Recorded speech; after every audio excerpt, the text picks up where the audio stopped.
খাও, এটা বড় লোকদের খাবার, বড় লোকেরা ডায়েট শরীর ভালো রাখার জন্য সব খায় সকালে। তুমি কি গরিব? তুই মাঝে মধ্যে গরিব। মায়ের লিটা খুব ভালো লেগেছে। যা সামর্থ্য বেশি তার মনে হবে এই সামান্য একটা মাকে এই খাবার খাওয়াচ্ছে, একটা ইডলি, এতে এত আনন্দ করছে।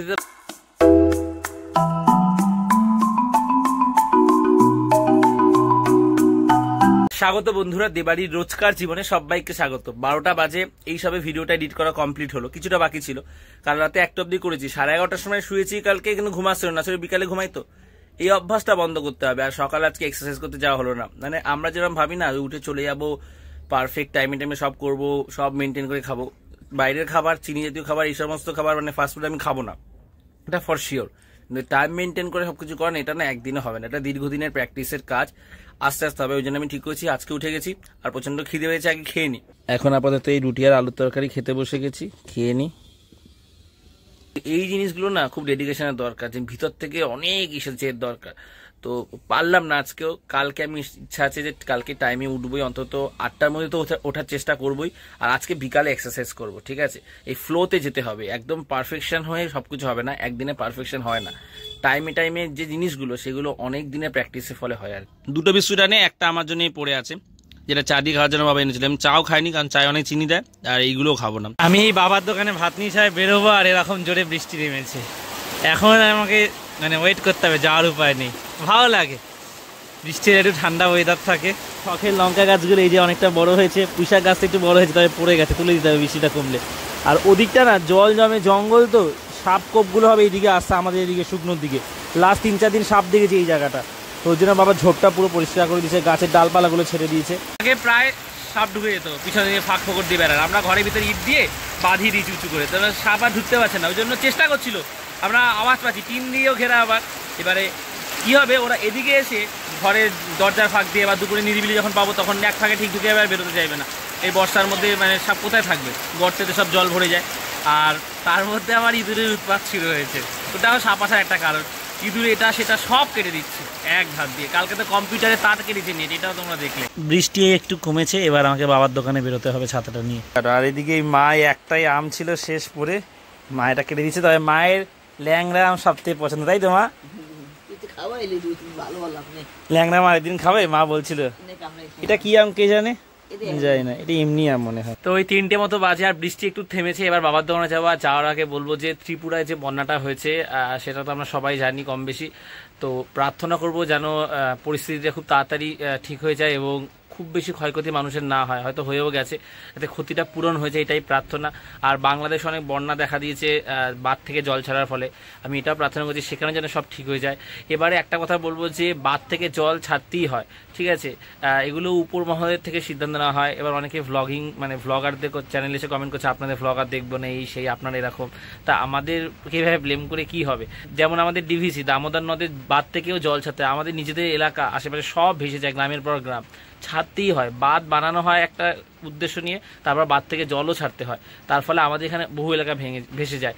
এটা হয়তো সমাধান কিছু একটা বার করতে হবে, কিন্তু তার জন্য এইভাবে কিছু পার্টিকুলার লোককে বা এইভাবে দায়ী করাটাও ঠিক না, ভাবতে হবে, ঠিক আছে? তার ভ্লগারদের কমেন্ট চ্যানেলে এসে কমেন্ট করাটা তো আমি মনে করি না কি হবে। সো আমাদের প্রার্থনা থাকলো যে যেন সব পরিস্থিতি ঠিক হয়ে যায়, এগুলো যেন সব ঠিক হয়ে যায়, এটাই প্রার্থনা রইল, এটাই জানানোর। তো এবারে বাবার দোকানে যাবো, নাহলে আবার জোরে বৃষ্টি নামলে হচ্ছে গিয়ে আমাকে আবার ওয়েট করতে হবে। আর বৃষ্টিতে ভিজবো না, কি ঠান্ডা লেগে যেতে পারে, তো বৃষ্টির জলে ভিজলো অনেকক্ষণ। সো চলো, বাবার দোকানে যাচ্ছি, সাইকেলে চাবি নিতে ভুলে গেছি। এই যে আজ থেকে প্যান্ডেলও মোটামুটি শুরু হয়ে গেছিলো, অনেকটা করেও গেছে। 1 তারিখে উদ্বোধন আর রক্তদান। রক্ত দিয়েছি 4 মাসের বেশি হয়ে গেছে, বয়েজ ক্লাবে দিয়েছি। আগের বারে দিতে পারিনি, কারণ আগের বার অন্য জায়গায় রক্ত দিয়েছিলাম, তখন 4 মান্থ হয়নি, মিনিমাম 4 মাস পর পর দিতে হয়। সো এবারে দেবো 4 মাস বা 3 মাস, মেবি 3 মাস পর দিতে হয় আর কি, না 4 মাস পর, এবারে দেবো। এই বৃষ্টির জন্য মাঠে ফুটবল খেলা বন্ধ, মাঠ পুরো সবুজ হয়ে গেছে। আর ঢোকার মুখে দেখো কত জল, কচুরিপানা।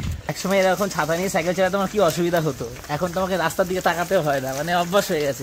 আমাকে যতদূর বলবে আমি এরকম কথা বলতে বলতে ঠিক চলে যাবো। তাই মেন রোডে আমি চালাই, এরকম করি না, রিস্ক ব্যাপারটা। এই জন্মাষ্টমী সোমবার, আর এই সময় তো বৃষ্টি হয়। ভগবান শ্রীকৃষ্ণের জন্মের সময় তো তুমুল বৃষ্টি হয়েছিল, প্রতি বছর এই সময়টা বৃষ্টি হয়, আমি দেখেছি।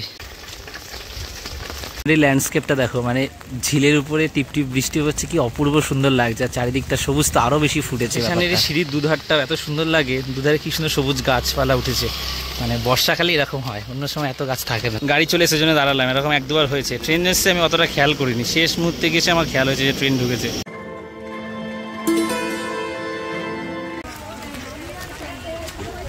বাবা দোকানের এই সামনেটা পুরো প্লাস্টিক দিয়ে ঢেকে দিয়েছে, জলের ঝাপটাটা খাবারে না আসে। হবে না,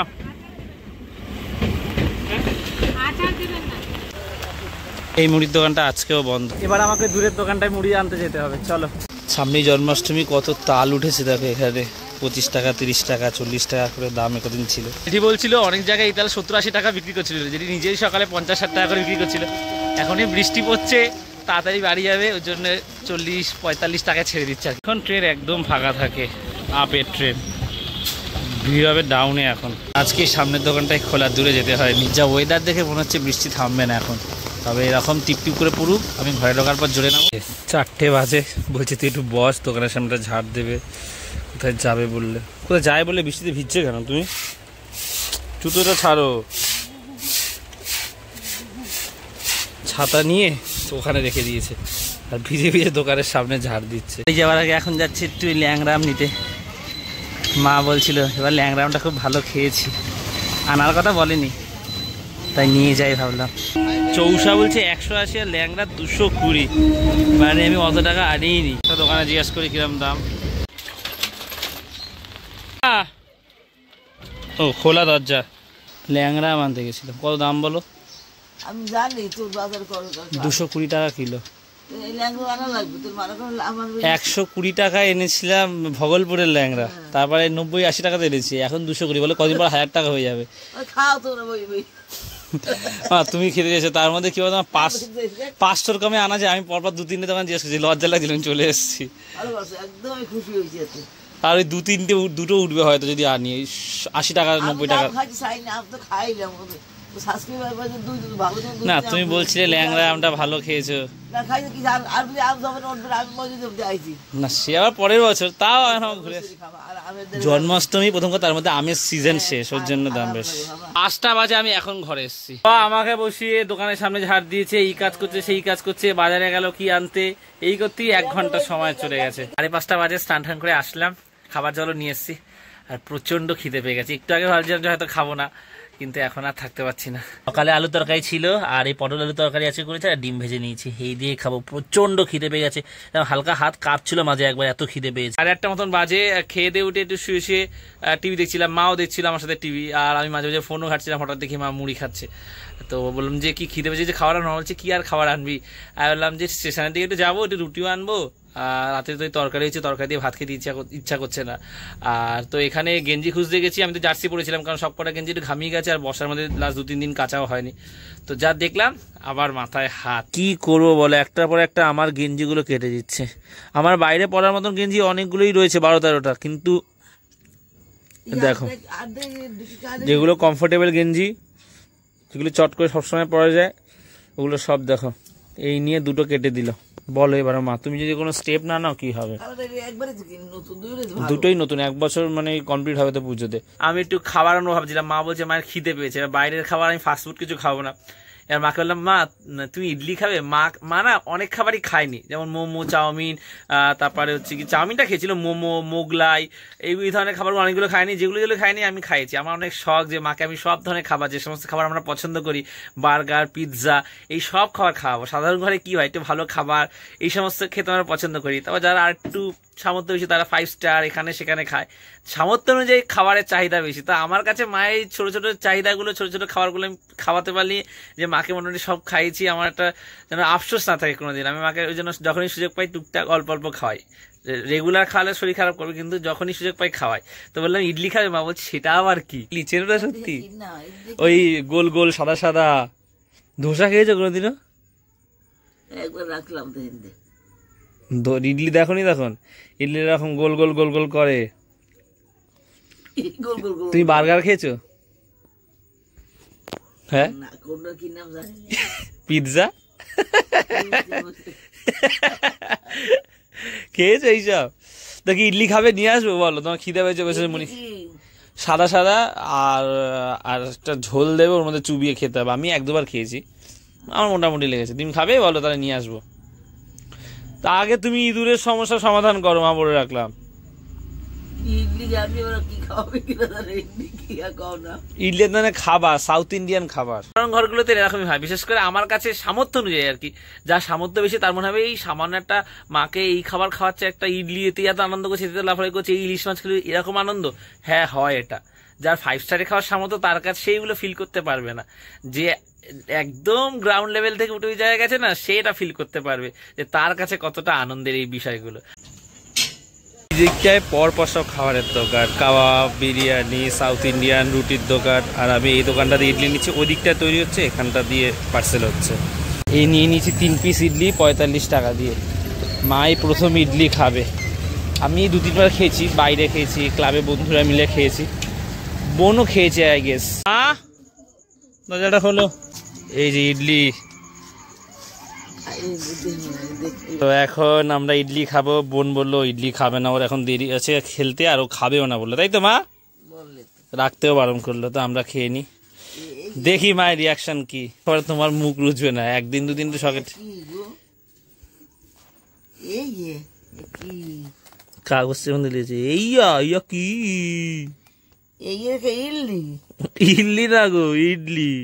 এই যে সব ঢেলে রেডি করে দিচ্ছি, তুমি এটাতে চুবিয়ে খেতে পারো। আগে এটাতে চুবিয়ে খাও, একবার চুবিয়ে নাও ভালো করে, বেশি করে চুবিয়ে নাও। হ্যাঁ, নিয়ে খাও। লবণ মিশিয়ে নাও, কই দেখি।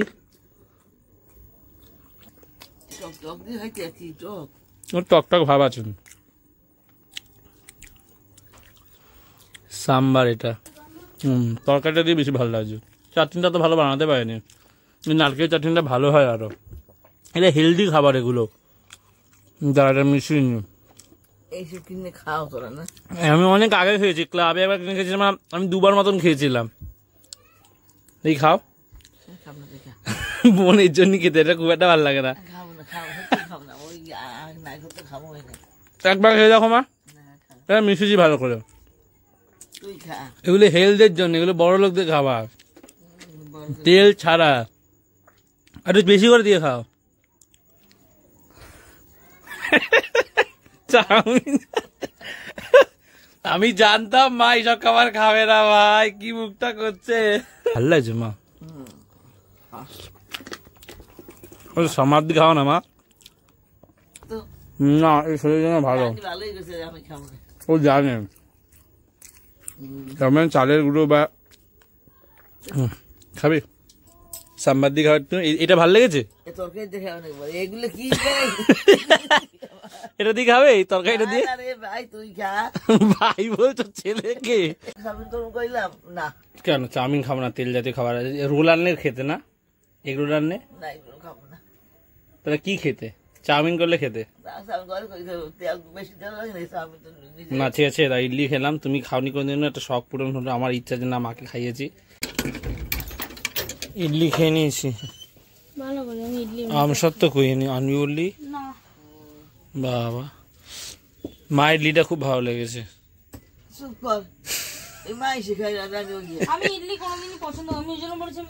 তো আজকের এই ব্লগটা এখানে শেষ করে দিচ্ছি। রাতে আর আমি ভাত খাচ্ছি না, কারণ সব ইডলি আমাকে একাই খেতে হচ্ছে। মা একটু খেয়েছে, আর বোন তো খাবে না, আগেই বলে দিয়েছে।